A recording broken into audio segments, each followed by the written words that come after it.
Support for I Hear of Sherlock Everywhere comes from MX Publishing, with the largest catalog of new Sherlock Holmes books in the world. New novels, biographies, graphic novels, and short story collections about Sherlock Holmes. Find them at mxpublishing.com. And listeners like you who support us on Patreon or Substack, sign up for exclusive benefits at patreon.com/ihearofsherlock or ihearofsherlock.substack.com. I Hear of Sherlock Everywhere, episode 293, Tales of Light, Shadow, and Darkness. I hear of Sherlock everywhere since you became strong enough. In a world where it's always 1895, it's I Hear of Sherlock Everywhere, a podcast for devotees of Mr. Sherlock Holmes, the world's first unofficial consulting detective. I've heard of you before. You're Holmes the meddler, Holmes the busybody, Holmes the Scotland Yard Jack in office.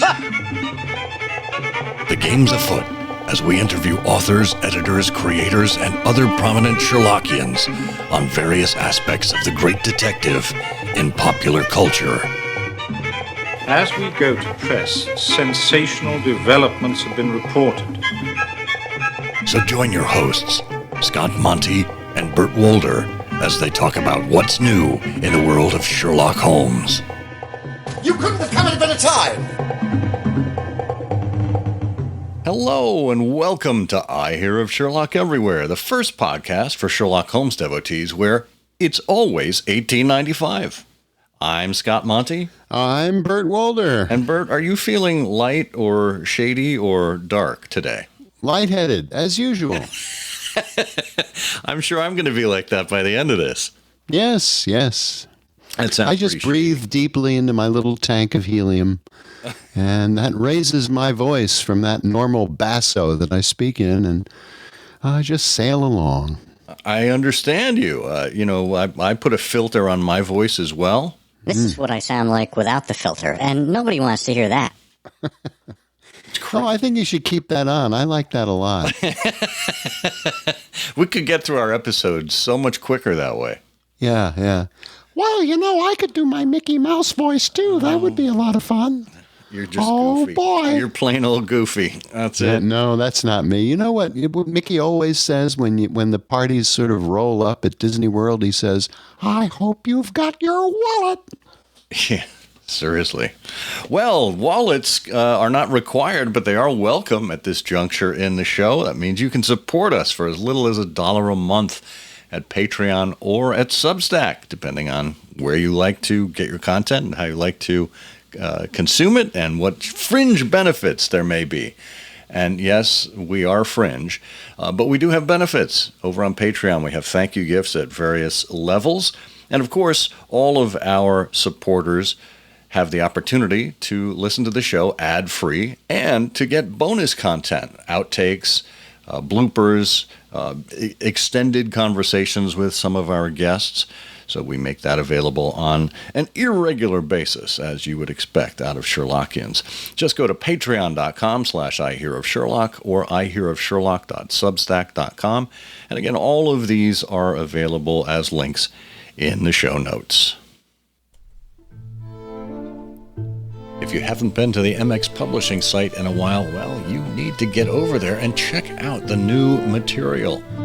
They're always cranking out new books, and May, April, and into June have lots to choose from. For example, this month we have Sherlock Holmes Eliminate the Impossible, in which Paula Hammond collects 6 pseudo-canonical tales, where we find Holmes and Watson encountering mummies, angels, phantoms, invisible assassins, and, well, maybe it's not exactly what it might appear.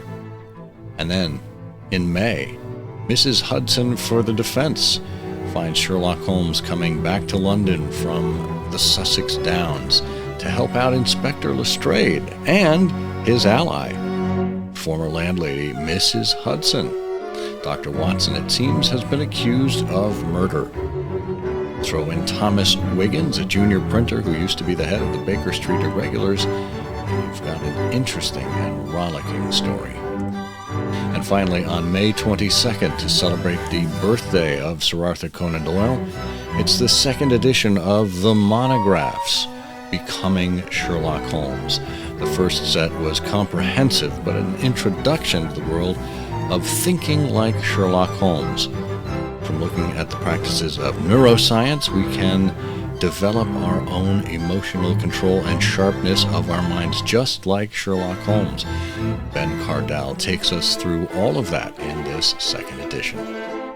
So browse around at mxpublishing.com, find what suits your reading needs, and envelop yourself in Sherlock Holmes stories today.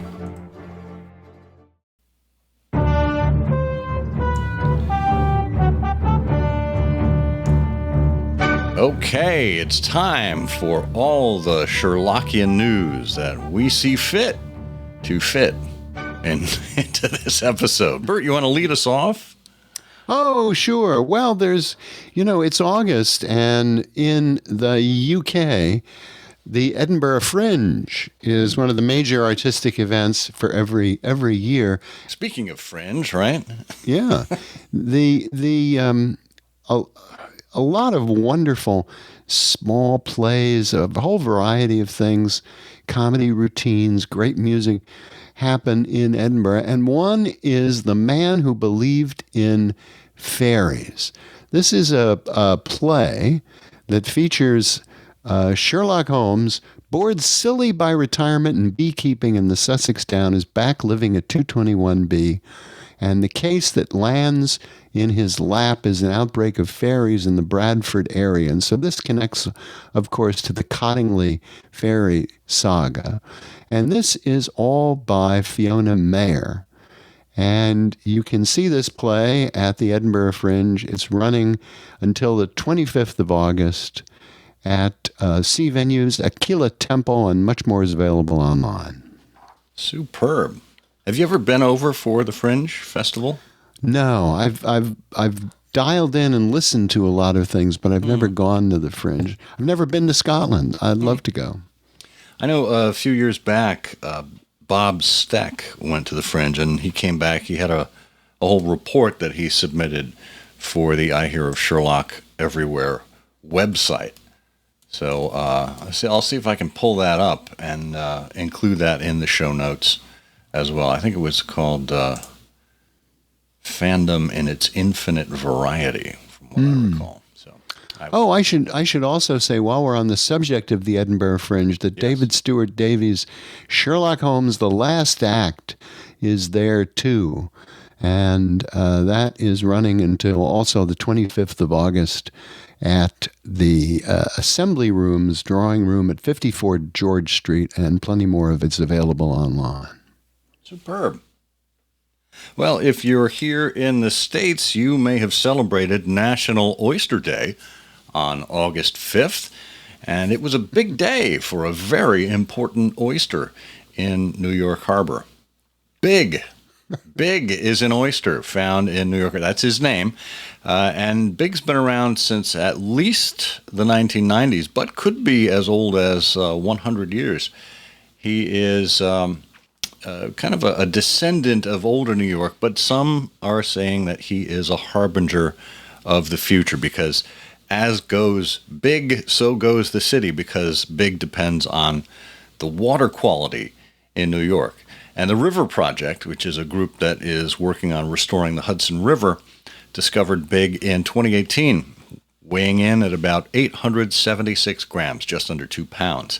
And since then, in the ensuing 6 years, Big has become a heavyweight champion, putting on the grams. He's now up to over 1,280 grams, which is almost 3 pounds.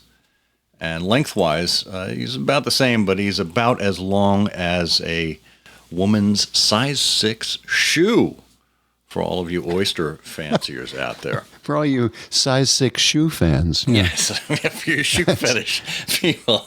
Well, New York has historically been a hotbed of oysters, or a hotbed of oyster beds, I guess. It, at one time, when the Dutch first settled it, was home to about half of the world's oysters. And Liberty and Ellis Islands were actually the oyster islands at the time.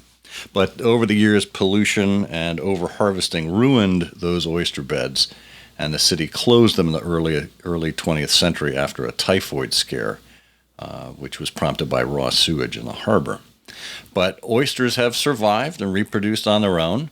The oyster population dropped by about 15 to 20%, but this billion oyster project is establishing 18 reef sites and estimates there are about 122 million oysters in the water around New York City, which means this is a long way of getting to it. You're wondering why we here on I Hear of Sherlock Everywhere are talking about oysters. Because in The Dying Detective, Holmes in his delirium said, "Indeed, I cannot think why the whole bed of the ocean is not one solid mass of oysters, so prolific the creatures seem. Shall the world then be overrun by oysters? No, horrible." And for those of you who want to play along at home, there is a Sherlockian Science Society called SPODE, the Society for Prevention of Oysters Destroying the Earth. So get out there and do your part in preventing oysters from overrunning the world. Well, I think the big issue here, which you haven't addressed, is whether or not Big. I gather what they do is they lift Big out of the water and then take photographs of it and measure it and then cheerfully put it back. I think so, yeah. Without annoying it too much, hopefully. But the current state of affairs is oysters that you lift out of the Hudson, even Big, are not edible. Oh. So what's going on clearly is that Big is recruiting cousins and nephews and nieces en masse to take over the world. And I'd like to know what we're doing to stop that. Mr. Big. Always. Yeah, Mr. Big. I wonder. Well, in other news, Millie Bobby Brown's Enola Holmes 3 will be back probably in 2025. Production is supposed to begin early in the year. And while there's no real announcement about the story or the cast, it's safe to assume Millie Bobby Brown will be back as the younger sister of Sherlock Holmes, as well as Henry Cavill, who's been playing Holmes in that series, and Helena Bonham Carter. So some of us will be looking forward to that. Excellent. And finally, just to wrap up here, we have nominations for the Susan Rice Mentorship Award. It will be taken now through October 31st. Those of you who remember Susan Rice, remember an individual who was, for her entire Sherlockian career, a mentor to others. And the Susan Rice Mentorship Award is meant to honor honor her memory, but also celebrate those who carry on in that same spirit. People who are generous, welcoming, and offering encouragement to new Sherlockians. Everyone who is a Sherlockian that is generous, welcoming, and offering of encouragement is eligible for the award. If you'd like to nominate someone, just complete an essay of 750 words or fewer, and answer the question, who do you believe should be recognized for their work in mentoring aspiring Sherlockians and why? Provide specific examples of their guidance, encouragement, and welcoming spirit. And you should send those nominations to Susan Rice Mentor Award at gmail.com. And this is where we close up the news bag, waiting for more arrivals of Sherlockian news for the next installment.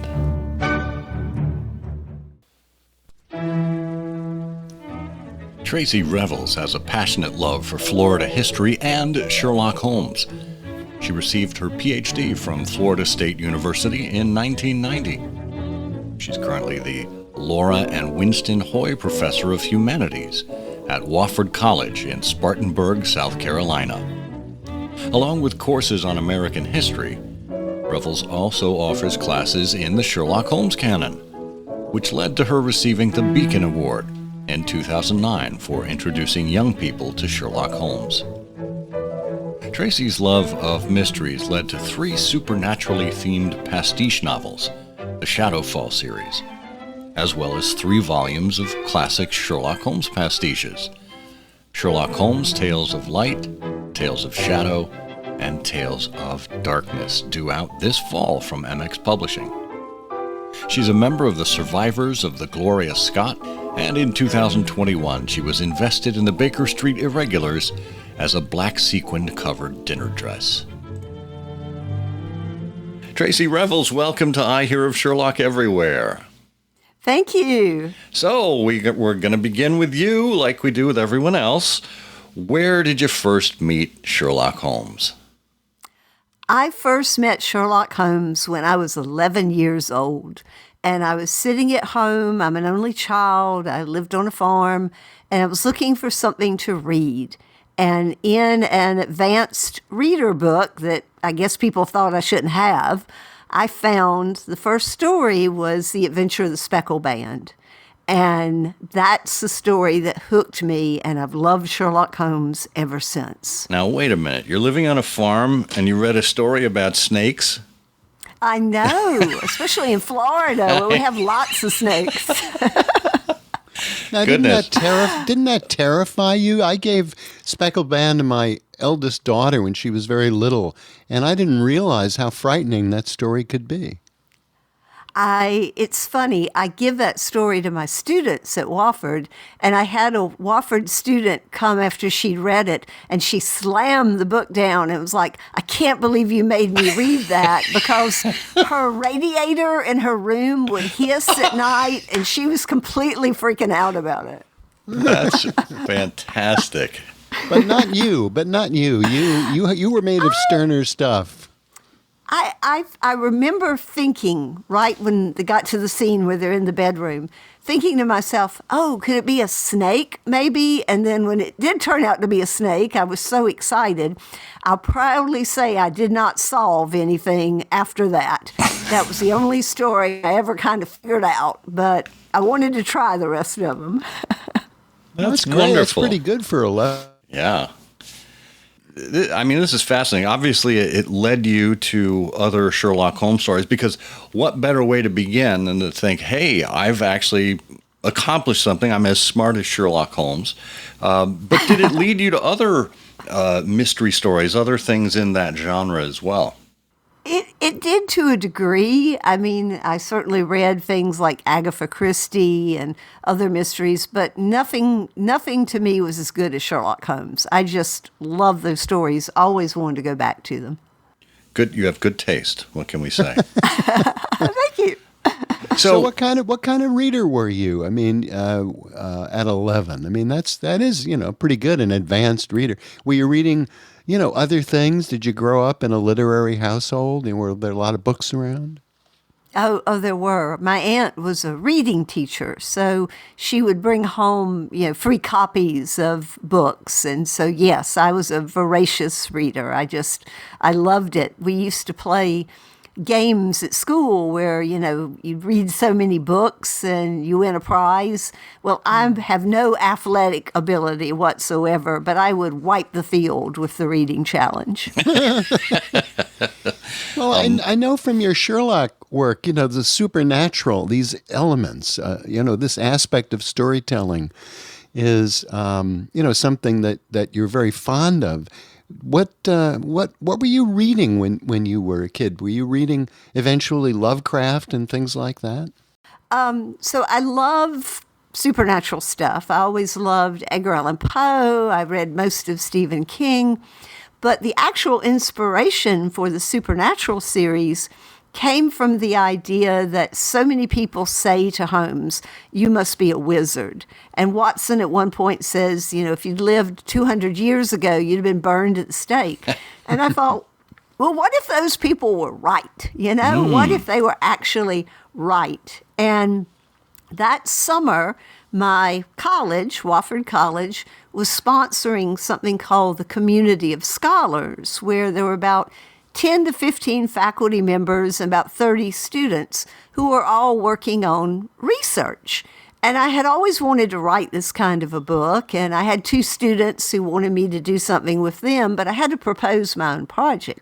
So I proposed Shadowfall because it involves also a lot of research into British folklore and other sort of spooky people in real life. And so the book came out of a project working with students, which made me particularly happy, very proud of doing something with students. Your students must have been delighted to see that work come to life as well. Sometimes one of them will pop up and say, "Hey, I read your book." And of course that makes me so very happy when one of them tells me that. But I've been so lucky to be able to. There's nobody else at my school for whom Sherlock is a big deal. So they let me teach classes about Sherlock Holmes, and we have a short term in January, an interim, so I've got to do some stuff there.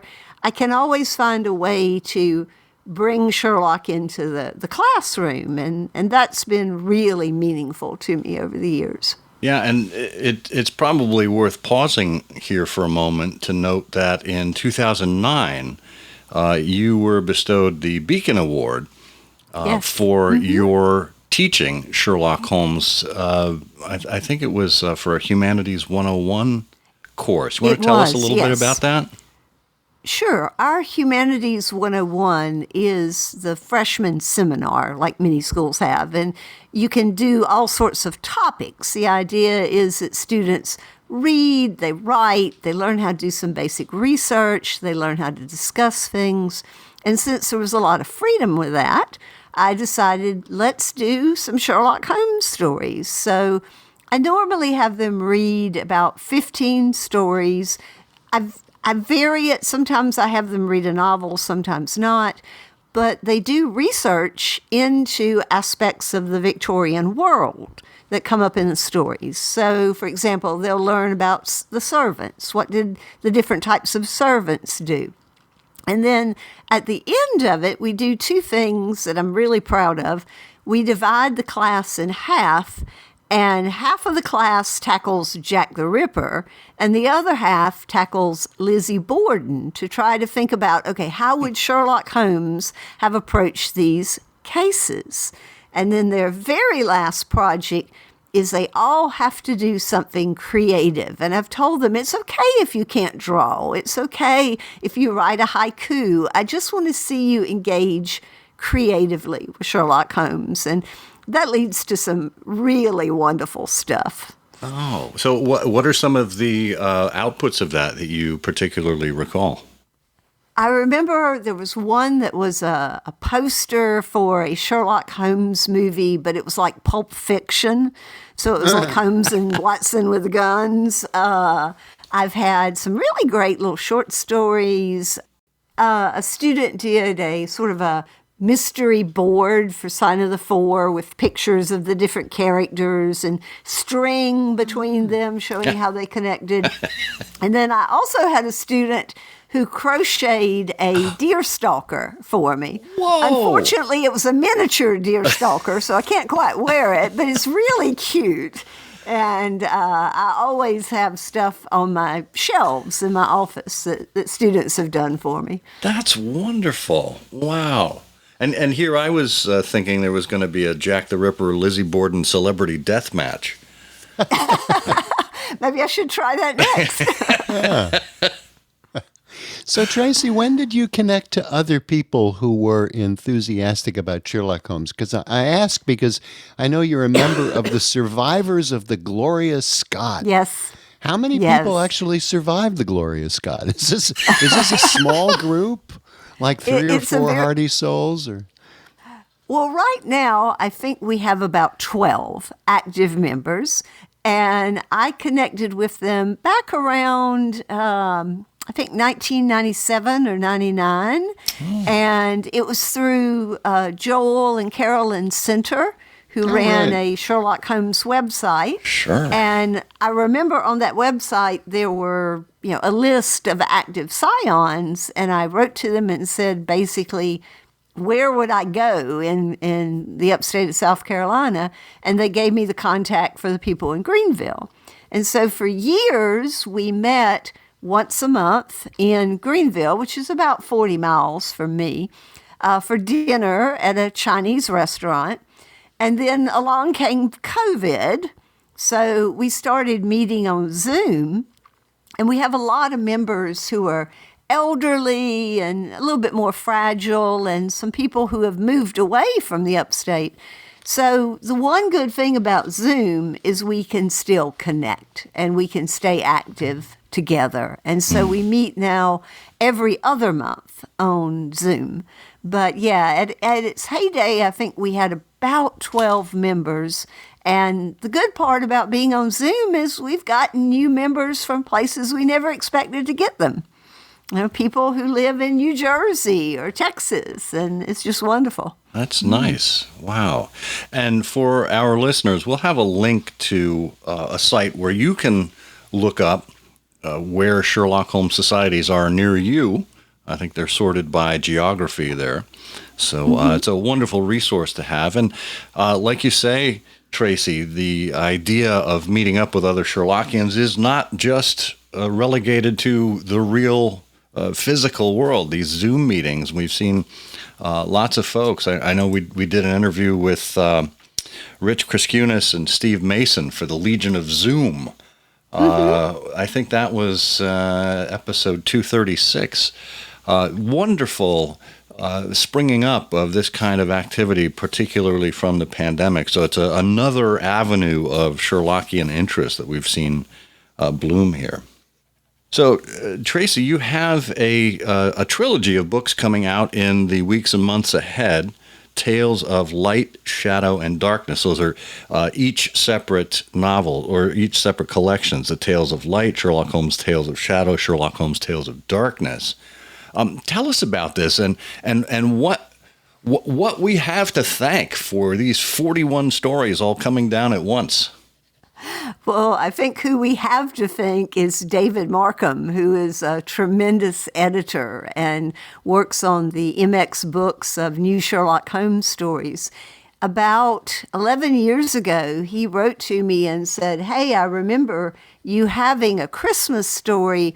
Could you add on to it for this collection?" And I was like, "Sure." And then we sort of got together and he was like, "Please keep writing short stories, classic short stories." And so I've had a lot of short stories in those MX's big MX collections. And about a year ago, he said, you really we ought to do a collection just of your stories because you've been very prolific. And for the longest time, I couldn't think of, okay, well, I have 41 short stories, but how could I organize them? And then it sort of dawned on me that about a third of the things I write are a little bit comedic, that has a little bit of fun elements to them, that definitely has a happy ending at the end. And then I write stories that are really more sort of classic. Sometimes they have a happy ending. Sometimes Holmes does not bring justice, just as he sometimes doesn't in the canon. And then I also had about a third of the stories that were often stories I had drawn from real life, real true life crimes that tended to be darker in tone. And that was how we came up with the idea of Tales of Light, Shadow, and Darkness, so that you can certainly get all of them in one volume, or if your taste run towards the lighter stories or your taste run to the darker stories, there they are divided up for you. That was our way of organizing them. Well, for our listeners, we should tell them that these books are due to come out. Tales of Light will be published in September. It'll be available on September 26th. Tales of Shadow on October 28th, and Tales of Darkness on November 26th. Ooh. So for at least according to Amazon, which knows everything, but of course. For our listeners who might not understand the role of an editor in, this kind of a process. Can you talk a little bit about what David has done for you in terms of the collaboration? Sure. I mean, first of all, catching every hopefully typo and comma in the wrong place and that sort of thing. But more importantly, looking at tone, looking at, oh, you left a clue out, or, this isn't really clear, you need to bring this back in. And also keeping me chronologically sound and pointing out you can't have him say this before the Great Hiatus, for example. And I tend to just start writing when I get inspiration without checking that. So David has always been fantastic in just checking these things and helping me, going in and say, why don't you flesh out this character? Or why don't you work a little bit more with another red herring? And that's so important. And I wish my students would believe me that every writer needs an editor. Yeah, we had a couple of interviews with David Markham. We'll have those in the show notes. We first spoke with him in episode 199, and then again more recently in episode 271. So make sure you look for that. And of course, we should mention that MX Publishing is a sponsor here. We're very happy to have them along, but we're also delighted to be able to talk to you, Tracy, about this. What interests me in particular, I'm curious about this. I'm fascinated by the concept of curation, and particularly when, we're all so busy and we may miss things here and there, when a good editor or collector comes along and assembles multiple things in one area and gives us context. And the way you described how these stories fall neatly into thirds, I'm curious about your writing process and whether it was a subconscious thing that, as you were writing these short stories, kind of place them in these categories, or whether it's something that you look back on and were able to simply neatly piece together. Honestly, I think it was blind luck, because I went back and went through the stories. I'm like, oh, okay, I remember what happened in this one. Okay, that's kind of a shadow story. That's a light story. It honestly was just good luck. And all I can say is maybe it reflects that sometimes I'm just in the mood to go really dark and pull out all the stops. And sometimes I'm like, I want to see how absolutely close I can get to sounding like Doyle. But it truthfully was kind of a shock to me when I sat down with all of them and started writing them down and went, oh, wow, they divide up pretty neatly. That's marvelous. Sometimes serendipity is a blessing. Yeah. Well, that's pretty good. What is your process like? Do you do a lot of plotting ahead of time? Do you know where you're going? Talk a little bit about your process. Usually I will just see something. It might be a description of a crime from the Victorian era. It might be a true crime that's documentary. And I'll think, wouldn't it be cool if Sherlock Holmes did so-and-so? If Sherlock Holmes was able to figure out that the little boy had been kidnapped by the sweet little old lady. And then I start working backwards from that sort of germ of an idea that Stephen King uses, that idea that what if, that most people, they learn something kind of interesting and they just go, okay, whatever. But a writer learns that interesting thing and then it's like, how can I use that? How can I play with that? And that's what I try to do with Sherlock, is when I find something that seems like, oh, that could make an interesting way for a case to resolve, or for something for him to investigate, or this could be a really nutty character to put into a story, and then I work from there. Well, and that makes great sense, because over the years, Sherlock Holmes has been a canvas against which so many people have painted their own interests or a different time period, etc. So very malleable.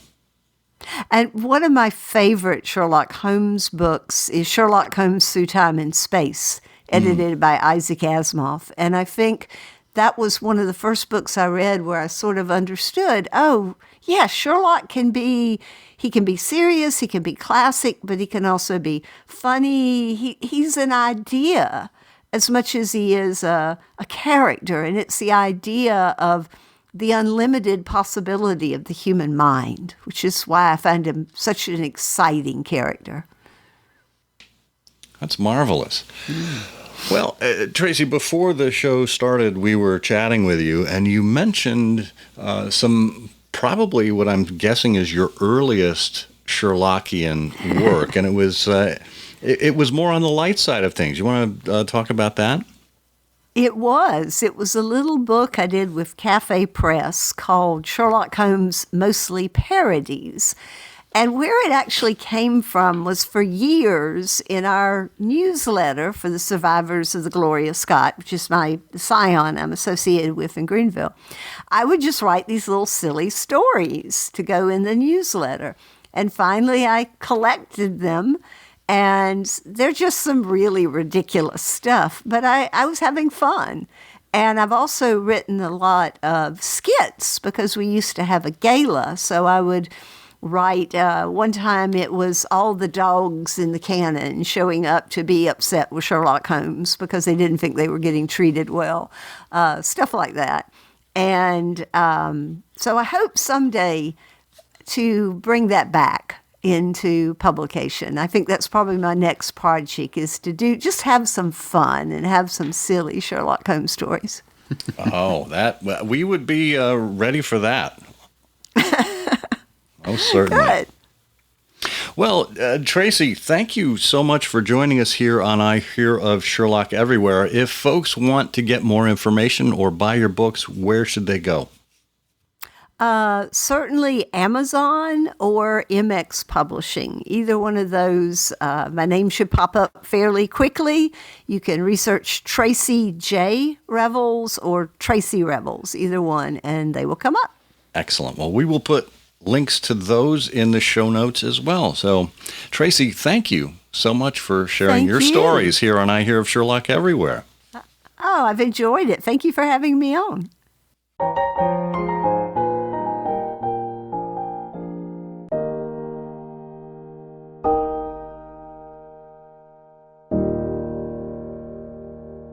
Well, it was grand to talk to Tracy about her writing, and it's interesting to review her influences, which are so similar to so many of the other people that we've talked to. But I don't know that we've talked to anyone who's been as prodigious in production of Sherlock Holmes cases on a scale to rival, certainly in terms of quantity, Sir Arthur Conan Doyle, but also speed. If someone told Sir Arthur that these cases of Sherlock Holmes could be generated so regularly, I'm sure he would have had just 3 words to say. Sign her up. He would have said, get me AP Watt on the phone. Good news.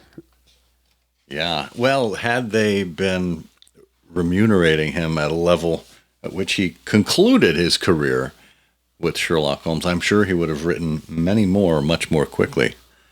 But fascinating to hear Tracy's story there and to understand that even subconsciously she had written into these 3 categories, light, shadow, and darkness.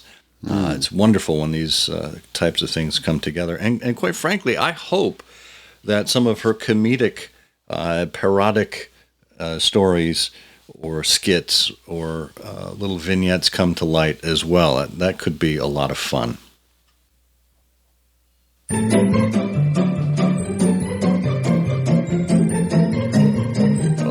Okay, you know what those dulcet tones mean. That's right, it's time for Canonical Couplet. It's the Sherlockian quiz program where we give you 2 lines of poetry and ask you to come up with the name of the Sherlock Holmes story that we are talking about. It's always a challenge, particularly for Bert, but we hope it's a challenge for our listeners as well. If you recall, last time around here, we gave you this clue. To shear one's locks and wear that shade of blue, to turned out to be a risky thing to do. Okay, Bert, go for it. Well, that is it's obviously there's a wonderful case in the world of Sherlock Holmes where a father begs Holmes to solve something supernatural menacing his young child. But it turned out in the end it just involved a scout troop. It's what Watson called the Sussex Campfire. Oh, boy. Well, there's nothing like a story around a campfire to bring young men and their fathers together. And marshmallows and chocolate and graham crackers. Who doesn't bond over marshmallows, s'mores?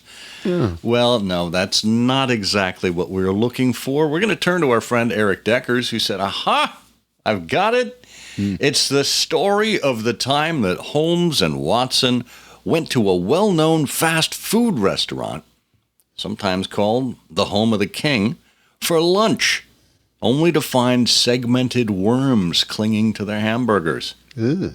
It's the story Watson called the Whopper Leeches. Whopper Leeches. Wait, before you get sued for defamation, I should probably change the answer to the more likely The Adventure of the Copper Beeches. Yes, that's right, Eric. That's what we were looking for. Well, I suppose we need to bring out the big prize wheel because we had a number of people enter this time around. We'll give that prize wheel a big spin. And it comes around to land on number 43. Number 43. And that looks like it is Marty Schwartz. Marty, congratulations. And I think this time around we will have what do we have? Do you remember? No, Bert, I'm asking the wrong guy. Who we're asking for? Of course I remember. It's a poke in the eye with a sharp stick. It's not something you can get just anywhere. That's the equivalent of listening to the show. So sharp stick in the ear. No, it's something from the iHose vaults here. From our collection. We talked to Glenn Moranker about his collection, about that wonderful letter last time in episode 292. So we will follow up with something from our collections here. In the meantime, let's see what we have for this Canonical Couplet entry, and we will have one of Tracy Revels' books available to you from MX Publishing, so stay tuned for that. And here is your clue. A horrid scandal's very apt to dawn with public property at private pawn. If you know the answer to this canonical couplet, put it in an email addressed to comment@ihearofsherlock.com with canonical couplet in the subject line. If you're selected from all the correct answers at random, and you will win our prize. Good luck. Well, that should be interesting. Well, it better be. I can hear your engine already warming up. Well, that happens every time I have chili for dinner the night before. I wouldn't read too much into that if I were you. Meat or bean chili? Yes, exactly right. That's exactly right. God help us all. Well, before we jet out of here, we do have one more item to cover, and that is from our correspondent, Madeline Quinones. It's a chance of listening with your correspondent, Madeline Quinones. Hello, everyone. I'm Madeline Quinones, and today I am here to talk about another podcast focused on the CBS show Elementary. In this case, it was very aptly called the Elementary Podcast, which actually makes it nearly impossible to find in a Google search because there are a lot of educational podcasts in the way. So, the Elementary Podcast was hosted by two Sherlockian women, Tabs and Naomi, and it only ran for one season. Specifically, literally ran for the first season of Elementary in real time. They reviewed the show episode by episode, and it seems that they just did not come back when the show started its second season, which is a shame because I really enjoyed this podcast. I enjoyed the hosts. They are fairly knowledgeable about Sherlockian stuff, and they're so enthusiastic about the show. They are enjoying it so much. Enthusiasm is something that I think is genuinely fun to listen to. The first episode is longer than all the other episodes, but they're taking the time to set up their show and also set up Elementary.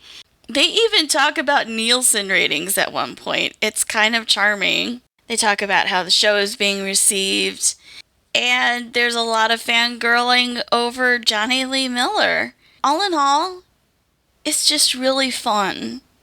In terms of recommendations, I actually recommend that you start with the first episode if you're going to listen to it.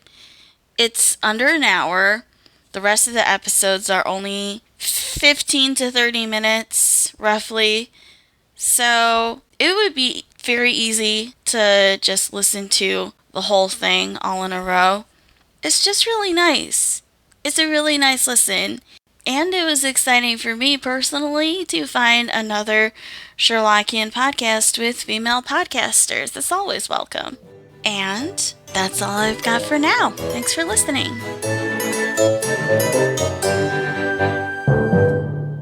All right. Thank you to Madeline for that. We're enjoying this ongoing series of reportage from Madeline on various Sherlockian podcasts out there. And I agree. It's wonderful to hear some female podcasters out there as well. Enough of the old white guys like us. Well, speak for yourself. I'm occasionally sort of mauve. Oh, okay. Yeah. This is why we have to do more video shows. We do. Yeah. As long as we don't have to edit them, it'll be fine. Well, that is the challenge, isn't it? It does take a lot of time to edit, and it takes a little more computing power than I think I have right now. So we've been going through various technical glitches on the back end that really question not only our commitment to the show, but generally our sanity. And it doesn't really take much to comment on that either. Well, friends, this is the always avoidant Scott Monty. And I'm the embraceable Bert Wolder. Oh, the embraceable you. And together, we say, the game's afoot. The game's afoot. I'm afraid that in the pleasure of this conversation, I am neglecting business of importance, which awaits me elsewhere. Thank you for listening.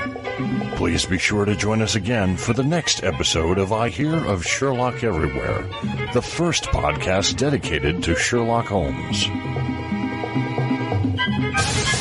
Goodbye, and good luck, and believe me to be, my dear fellow, very sincerely yours, Sherlock Holmes.